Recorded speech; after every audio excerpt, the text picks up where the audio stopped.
And They can, once you get them to start asking questions or re-examining their beliefs, then you're taking them one step forward, closer towards Christ or closer to the truth.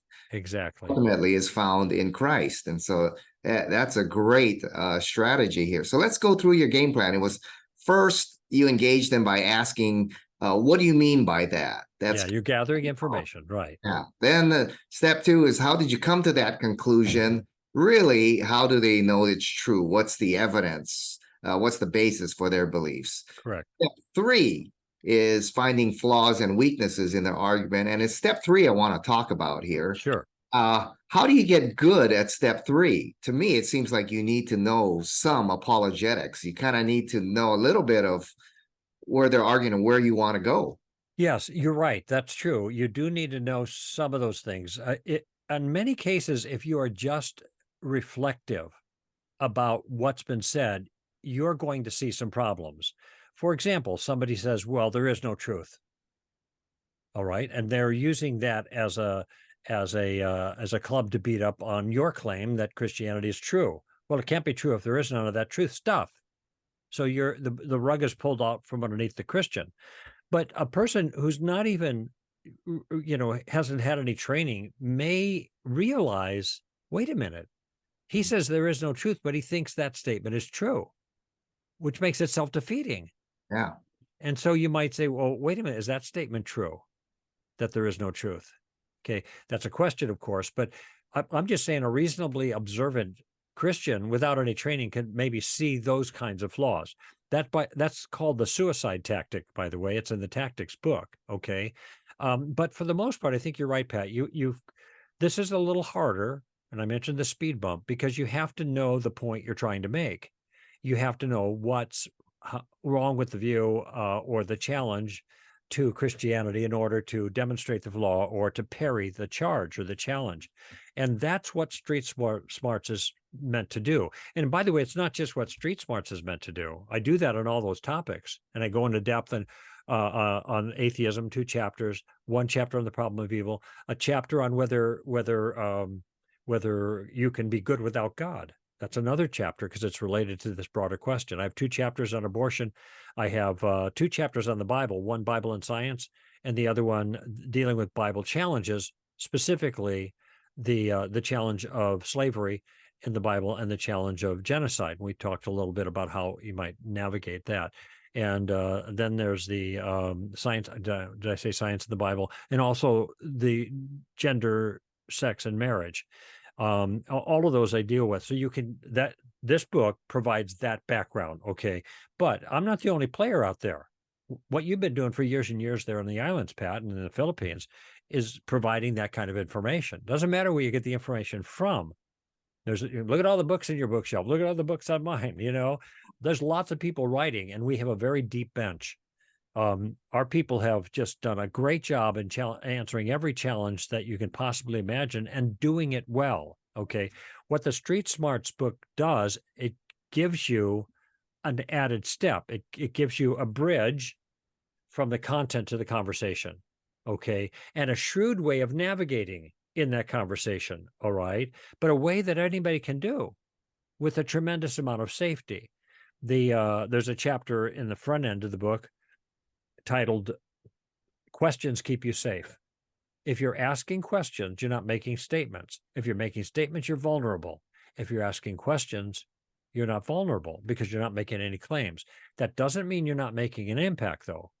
And so by asking the questions and listening to the responses, especially moving to step 3, where you know the problem because you got the background that you were just talking about, Pat, and then you're using the specific questions like I have in the book to launch into a refutation, so to speak, or at least an attempt to help them to see the problems. Well, it's much easier. You're in the deeper end of the pool, so to speak, but it's a lot easier. I mean, just think the street, physically speaking, you're in some South Central LA or something, or I guess places in Honolulu now, it's just scary and dangerous. You don't go out there physically unless kung fu or you're MMA or you got a gun, or something like that. Well, that changes things. In a certain sense, the same thing is here is if you are prepared with a game plan and background information, and you're just starting out very simply asking questions to gather information, which doesn't put you at risk at all. You can test the waters, see where you're going, and then you make a difference, even in a circumstance which would have been to you very threatening in the past. Yeah. You know, so I think, yeah, in a post-Christian culture, you don't have to be a scholar in apologetics like you or I, but if you've got some background in apologetics, I think it'd be tremendously helpful, especially now since we're engaging people that may have no Bible knowledge or have those strongholds against Right. the truth of Christianity. You need to actually go one step back, like the apostles did in the book of Acts. Yeah. They started going into Greece and areas where they had no knowledge of the God of the Bible or of the Yeah. Old Testament. Yeah. Look at the thing of Paul in the Areopagus there, and so he's taking what's available to them. To him, this is a place where a lot of smarty pants were talking about all kinds of things, and so he makes an observation about a god there, an idol, to an unknown God, and he said, that which you believe in ignorance, I declare to you openly. You guys are religious people, but there's one thing you don't know. You don't know about that God. I'm going to tell you about that God, and he's the real deal. He's the big God. Yeah. Okay, he's not like anything made with human hands. Then he goes on, and then he doesn't give an altar call, but he draws it together with Jesus. It's interesting how people respond. He says that there's a day coming, and there'll be a reckoning, and men will be judged by a man that God gave proof of having raised him from the dead. And when they hear this, then they think, oh, that's stupid. These guys are like naturalists, right? Oh, resurrections, that's stupid. And so there's a controversy, but some scoffed and some listened and some followed Paul. And so that's the kind of thing we encounter. We just do the gardening, and we do the best at it we can. We get up to speed on some of these issues. We learn the game plan, the questions, and how to put those in play. And we're 100% responsible for that. And then we can let God take it from there, because that's his responsibility, 100%. So it looks to me like when you're looking for the flaws and weaknesses, basically, if you know how to think well or just some basic logic, what are some things you're looking for? It looks like you're looking for contradictions, self-refuting statements. Right, that's one kind. Yeah. Sometimes people just get their facts wrong. I mean, Yeah. I call this just the facts, ma'am, as a tactic. I mean, like that old TV show called Dragnet, Frank Friday would say, just the facts, ma'am. Well, I just heard it recently that the claim that religion has caused more bloodshed and murders and death than anything else. Well, this is just flat out false. And I actually document that in the tactics book in the footnotes.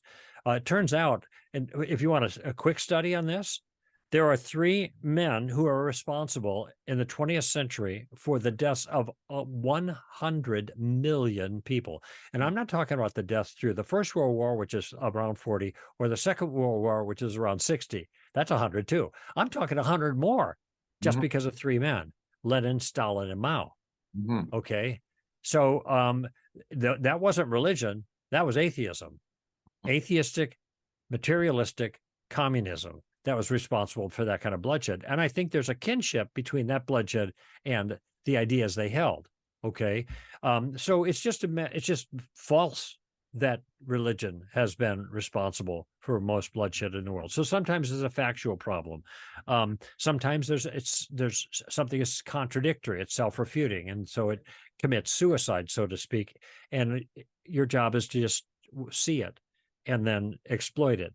Sometimes there's what's called informal fallacies.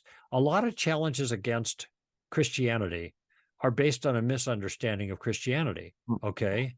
You Christians believe this, blah, blah. Oh, I heard this from the guy who used to be the quarterback for the Green Bay Packers. He's out now, whatever his name is. He went with somebody else, but Yeah. Aaron Rodgers. yeah, Aaron Rodgers. There you go. Hmm. So he had been raised in a religious environment. And he says, "I can't believe that that God would send all these people to hell just for not believing in Him. That's stupid." Hmm. And I'd say that is stupid. That anybody would go to hell just because they didn't believe in God. That's not why people go to hell. That's a misrepresentation of Christianity. If you look at Genesis chapter 20, you see the great judgment, and they are judged according to their deeds, Hmm. not their beliefs. So, strictly speaking, no one even goes to hell because they don't believe in Jesus. They could have been saved from hell by believing in Jesus, but that's not why they go to hell, not believing. They just like you don't die because you didn't go to the doctor. You die because the disease killed you, right? So, what's the disease? And that's sin. And God is making a list and he's checking it twice. And so there's an example of a misrepresentation, and people have an objection based on a misunderstanding. But a lot of Christians misunderstand that too. Sometimes there's an objection that is another informal fallacy called the genetic fallacy. Now, maybe people don't remember the name of it, but if I explain it, you'll see it coming. So somebody says, you're a Christian because you were born in America. If you were born in, say, Saudi Arabia, you'd be a Muslim. Hmm. Well, they got a point there, and that's what makes it compelling. But notice this is not a point about the truth of Christianity, truth or falsehood of Christianity or Islam. It's just an observation about human nature and geography and anthropology. Hmm. To tell you anything about whether the belief that you have because you were in America is a result, is true or not. Okay, so look at, if I was born in like in a tribe in the Amazon, I believe disease was caused by um by demons, and if I was born in New York, I believe disease was caused by germs. But that didn't tell us what causes disease. It doesn't tell us who's right or wrong, and that's called it's a fallacy because it faults a view based on its origin, its genesis, so to speak. And for me, a great retort to the atheist, well, I just simply say, so what? So what? How does that show that God doesn't exist Hmm. or that Christianity is false? That doesn't at all. So that's the great so what response. But there's another footnote to this one, because I could say to the atheist, well, that may be true what you just observed. If I was born in America, I would be a Christian, possibly, or certainly if I was in Saudi Arabia, I'd be a Muslim. But if you were born in Saudi Arabia, you wouldn't be an atheist. Hmm. What's sauce for this goose is sauce for the gander. Now, I don't think it's sauce for the goose. I think it's nonsense. It Yeah. doesn't apply to either case, but I'm just trying to help him see the fallacy that he thinks defeats my view also defeats his view too. Yeah, and what I really like about this approach is it makes the unbeliever's argument less intimidating. Yes. I remember I was talking to a physicist, and I just asked, "Well, explain to me the origin of the universe, and how did it all come to be?" And he was throwing all these scientific terms and Yeah. string physics and all this kind of thing. And I said, I don't have that background. Just boil it down to me, and it's basic. And he was still using all these scientific terms and everything. And I said, basically, what you're saying is, the universe exploded into being out of nothing. Basically, is that what you're saying? And he said, yes, and immediately then I could see the what is it, the illogic of his whole position. Sure. So I said, And hopefully he could too. Yeah. Go ahead. yeah, and you began to see, I said, well, basically, so you're saying nothing created this grand universe. I said, is that what and then you could see him kind of backtracking, but it made Yeah. it a lot less intimidating when I first heard it. And I heard all these highfalutin scientific terms and everything. I was kind of like, oh, whoa, and then Mhm. I thought, well, explain it. I mean, get it down to its basics for me. And it became a lot less intimidating. And I think that's the beauty of the technique here in Street Smarts is it makes the atheist argument or whatever argument out, the pantheist argument, a lot less intimidating when you get them Yes. to start explaining it to you. That's right. Yeah, you got blinded by science there a little bit, but the fact is, quantum strings and everything else, quantum vacuums, these are all things in the universe. And the question is, ultimately, where did all of that come from? Not what were the first things that allegedly were responsible for the next things, but where did the first things come from? Mhm. They are not eternal. We know that, for a lot of reasons. But nevertheless, you're right to press him on that. So what you're saying is, and in fact, you are accurate when you said that. A lot of times people use that as to distort your view. What you're saying is, Well, and then they give some distortion or some straw man that we were talking about before. But no, if you get them to simplify the point, what you're really getting down to, and then they verify that's what it means, then they can see that doesn't sound so good without all the highfalutin scientific terminology. yeah. Well, Greg, we could, man, looks like we've gone over an hour here. We'll make We have. those out of this. To end it here, some people are saying, well, Greg, you've been, you've got this knowledge and background and you're good at this, but they're sitting there saying, well, how do I get good at this? I'm not very good at, asking the right questions and how to, Sure. analyze things. How do I improve? How do I get good at this? Listen, everybody starts at the beginning. Mhm. I started at the beginning. You started at the beginning. Josh McDowell started at the beginning. Bill Craig started at the beginning. J. Warner Wallace started. Everybody starts at the beginning. And if you don't start, you'll never get out of the beginning. But if you start, then you get a little bit more, then you'll be a little bit more effective. And as time goes on, you get more and more and more. And then if you get a lot, like you and I have, then you can be a coach and help others. And that's what I'm doing. I don't expect people to be able to do all that I do. I've been doing this for 50 years, Mm. but there are people that started and, worked, Stand to Reason worked with them and I worked with them and stuff like that. And now they're doing it. They're making a huge impact. And I could give you names of people well, Jay Warner Wallace, for example, is one of them, but I'm not responsible for his effectiveness. That's not what I'm saying. I'm just simply saying that there's a process of contribution that different people make, and you grow in your ability. And the more you use it, the more you grow. It's as simple as that. All what I've have expressed here in this game plan and street smarts. Look, if you don't do it, it don't work.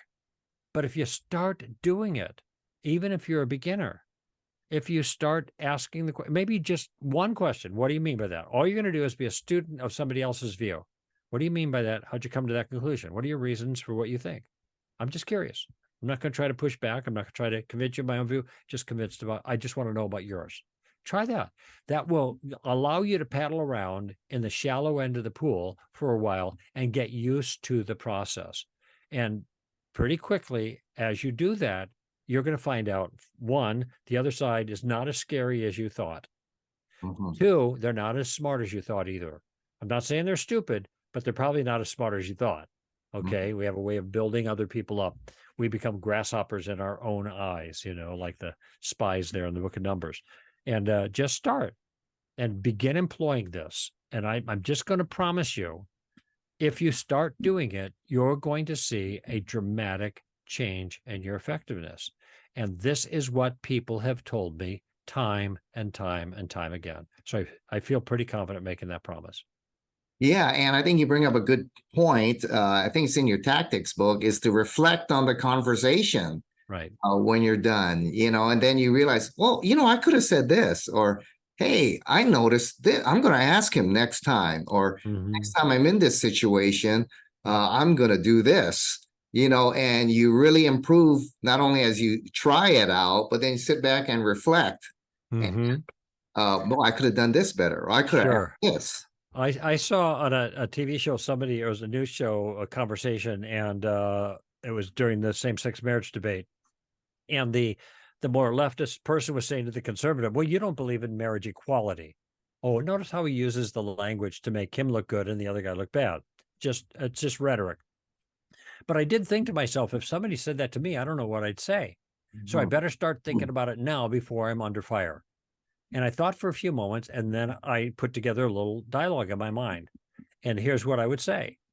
If he said, we don't believe in marriage equality, I would have said, do you believe that children should be married? No, of course not.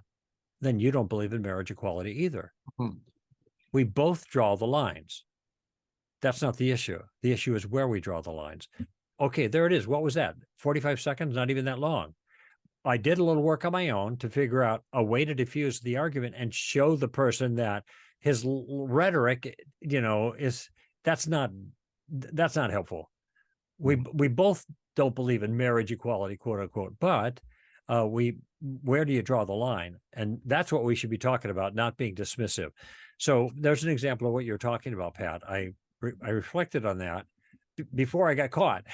Yeah. And now I have it kind of in my hip pocket. Yeah, that's great.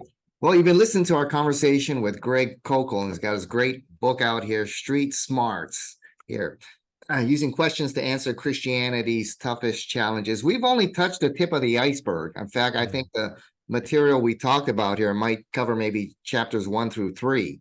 So you're going to want to get this a great book. There's 18 chapters in here. So we only covered maybe the first 3, but it's an outstanding book. It's going to make you more effective in really planting seeds of the gospel in our culture today. So, Greg, if people want more information on you and your material, where can they go to get more information? Well, the book releases September 12th, maybe ancient history now, depending on when this airs, but September 12th it releases. You can order it pre-release by going to Street Smarts the Book, no spaces.com.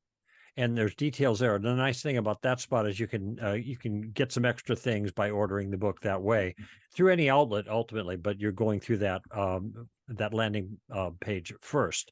Amazon, of course, carries it, and it's doing really well right now. I checked today, I think it was number 3 in evangelism, and it's not even in its sales, and it's not even out yet. So that's a good sign. It's even moving ahead of tactics right now a little bit. Glad to see that. So you can go to our website, STR, or Stand to Reason, str.org. We sell it in our bookstore, or we will be selling it in our bookstore after September 12th. And all kinds of stuff is there on our website. If people want to get educated, get answers to all kinds of challenges, we have hundreds and hundreds of articles, video clips, blogs. We've got a STRU, Stand to Reason University, short courses you could take to get up to speed on these things. So you can sign up for our blog or our podcast. We do about 3 hours of podcast per week. So all of those are things that will help them, str.org or streetsmartsthebook.com. Yeah, you can listen to his podcasts, and that's good because you can see him, hear him using the techniques here, because he always has 2 or 3, well, at least one, I know for sure, atheists who seem to call every day. Yeah, they come on occasion, and we mix it up pretty good. That's fun. But I do try to role model for our listeners how these tactics play themselves out. And of course, in the books, both the tactics book and the Street Smarts book, I've got lots of illustrations of conversations I've actually had with people, and that exemplify the tactical game plan that helped me to be street smart so I can be effective in my conversations with others. Yes, you've been listening to our interview with Greg Koukl, president of Stand to Reason. You can find more information about him on his website at sdr.org. And you can go get a copy of his great new book coming out here, Street Smart. So, Greg, thanks for being with us once again. Pat. It's always a lot of fun to talk with you, buddy.